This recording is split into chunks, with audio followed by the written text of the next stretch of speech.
Well, hello everyone. This is Al Fadi, and I want to welcome you back to a continuation of this series that we are basically going through, myself and Dr. J, by putting all the material together for you to help you now glean resources and tools that will be helpful to you when it comes to the Islamic basically history and the critique of that, the origins of Islam, the critique of the place, the critique of the man, the critique of the book. And as a result of this, of course, we're trying to do it in a way that not only unpacks all of that material that has been covered multiple times already with great in-depth and expansion, either on Fonder Films or at least on my own channel. But today we want to try to simplify it to where we're making it shorter videos and with really succinct focus on these topics as well. Today we're going to talk about the problem with the sources and why is that crucial when it comes to the standard Islamic narrative. Again, with me here in studios as before is our dear brother, Dr. J. Smith. Dr. J, welcome back. Thank you. What are the problems with the sources that you want us to unpack here? Well, the first problem is the dates. Now, Al-Fadi, you're told that Islam began at this place, by this man, over this period, with these people. And you're told this since you're knee-high to a grasshopper. Absolutely. And as you heard this there in Saudi Arabia, where you grew up, you assumed that everything you were listening to was sacrosanct, was true, right? That's correct, and it's supported by the evidence that presented to us. The tarikh, the hadith, the tafsir, you name it. Okay, and when you heard this as a boy growing up, did you ever question where this material was coming from? Not at all. I mean, in my case at least, and I can speak for many, not at all. Did your teachers ever tell you where it's coming from? No, it's just Islamic sources, and you don't question that. Oh, they did. They did tell you. They tell you. I mean, the source at least, yes, but what were the sources they gave you? Well, of course, you have the Sirah. Okay, and by that's who? Ibn Hisham, of course, because that's the most popular one. We know about Ibn Ishaq, but Ibn Hisham basically... Actually, they would never said Ibn Hisham. They would have said Ibn Ishaq. That is true, but we knew that it was Ibn Hisham because of the connection, at least the perceived connection between Ibn Hisham and Ibn Ishaq. Then you have the tafsir, of course. You have the hadith, Bukhari, Muslim, of course, mentioned all So the you time. knew these names. These are household names. Absolutely. Okay, and so you've grown up with these names. Yeah, like every Muslim. Even till this day, by the way, these names are still household names. Absolutely. Now, for those of you who are listening, especially if you're a Westerner, you haven't heard these names before. These are probably new for you, but they're not new for Al-Fadi, and that's why I wanted to make sure, Al-Fadi, I'm just going to be throwing things at you as we go on. So these people, Ibn Hisham, Ibn Ishaq, Al-Bukhari, Sahih Muslim, I mean, they just drip out. Al-Tabari, these are names that you've grown up with. These are people that you have always heard. When did you think they lived? Well, I mean, of course, let's take Ibn Abbas, for instance, as the father of tafsir or commentary. I mean, Ibn Abbas is a cousin of Muhammad. So he would be living at the time of Muhammad. Exactly. Okay. And where is his book? Well, that's the question. You know about his book. From whom? But you do not know. Where do you know his about Ibn Abbas? Where do you get all the material about Ibn Abbas? There's no book that he wrote. I mean, just tafsir, basically. And who is the person that wrote the tafsir? Al-Tabari. So we know about Ibn Abbas because of Al-Tabari. It's Al-Tabari Tabari that makes quotes references to him all the time. Yeah. all the time. And so that's why we know about this man, and we know about Fatima, the daughter. We know about Aisha, the wives. We know about all these stories about Muhammad. We know about the Ansar who were there in Medina. All these stories surrounding Muhammad's life, about the Medina going back and forth, the Hijrah. All these stories you knew about, and you always assumed that they were being written by people who were there. You have no reason to question it. And you never raised your hand in class and say, well, hold on a minute. Oh, trust me, if I did that, I think I would have suffered a great deal of persecution, not just by the teacher, but even by my parents, because they will be told that your son is questioning Islam. Okay, that's Saudi Arabia. That's the environment. But see, in the West, where I come from, these haven't been questioned either, which is fascinating to me.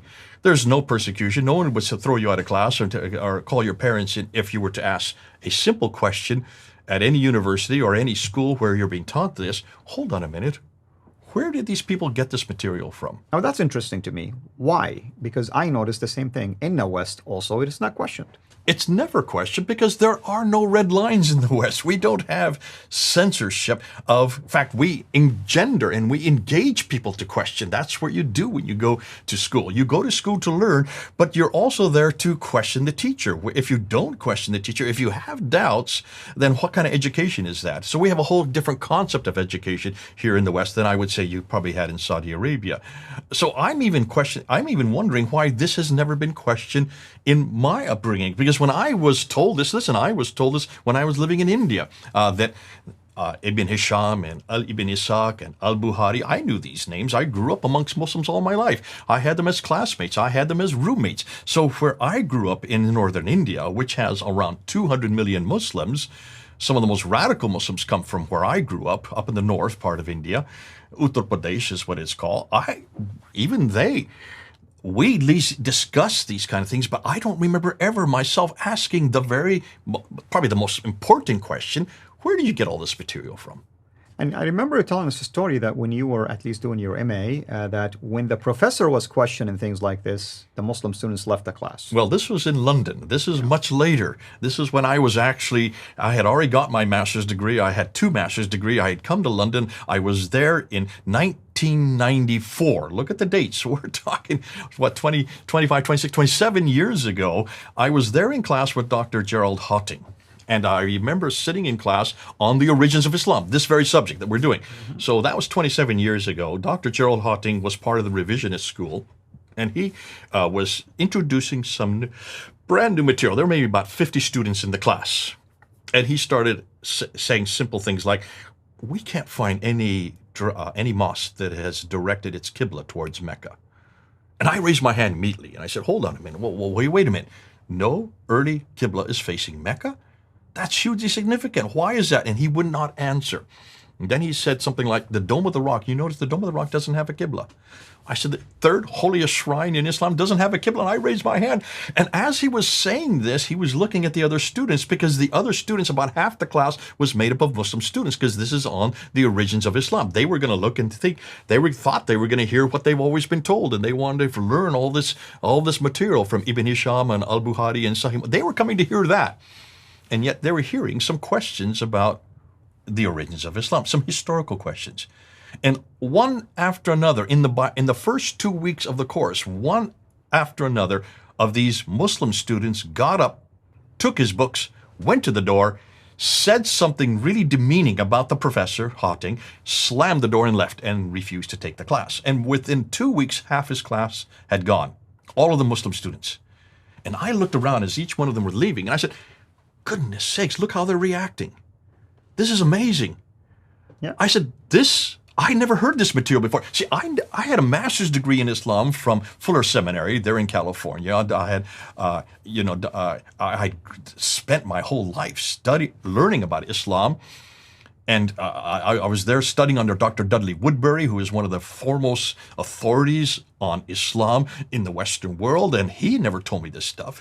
He never told me anything about the historical critical material. I never heard this about the Qiblas, or I never heard this about the sources. About the sources especially. That was the most damaging material.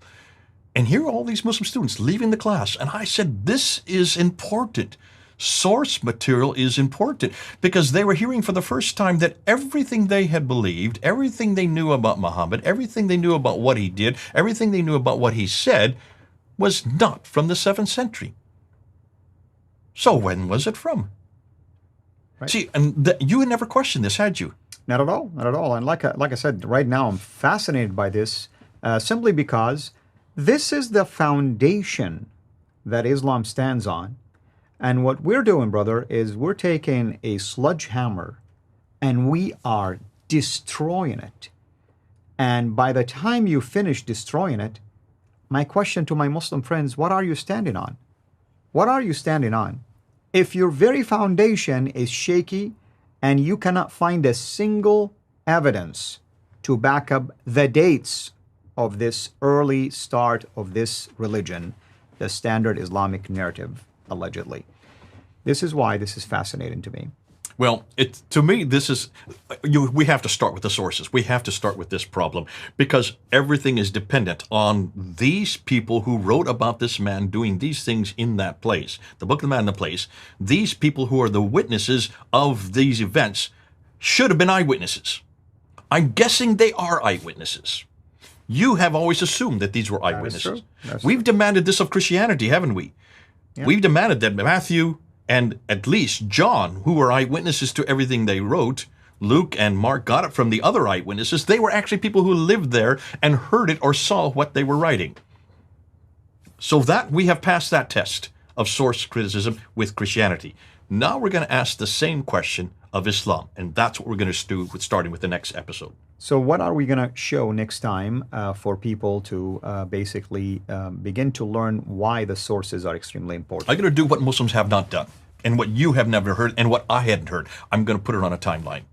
Wonderful. I'm going to show you I'm going to show a few timelines. I'm going to show you exactly where the problem is. Thank you. Of course, to those of you who are watching this, most likely this part alone, which is the problem with the sources, might be multi-parts, by the way. So we're going to call this one part 1. We'll see basically how many parts it will require for us to unpack. But we're taking our sweet time because we want to make sure we do not rush into just lumping everything together, because we want you to have these resources in a way that is at least chronological from our perspective, that will be helpful to you, hopefully in a logical manner. But you can use it however you want. You can download it. You can share it with others, and basically take whatever portions you feel like are appropriate for your conversations that you're having with Muslims. If you're a Muslim watching this, we really welcome your comments. If you have a single source that can contradict anything we're saying, please send it our way. We're waiting for that 7th century source to back up any of the standard Islamic narrative. So far, I haven't seen any. And until next time, have a blessed day. Thank you for watching this video. Be sure to like and subscribe to our channel, CIRA International, and click on the bell so that you receive notifications whenever we publish a new video or go live. I would also like to appeal to you to consider becoming a Patreon patron by clicking the link right below. By doing so, you can give towards the production of these videos. There are also other options for you where you can give to our channel. I thank you from the bottom of my heart.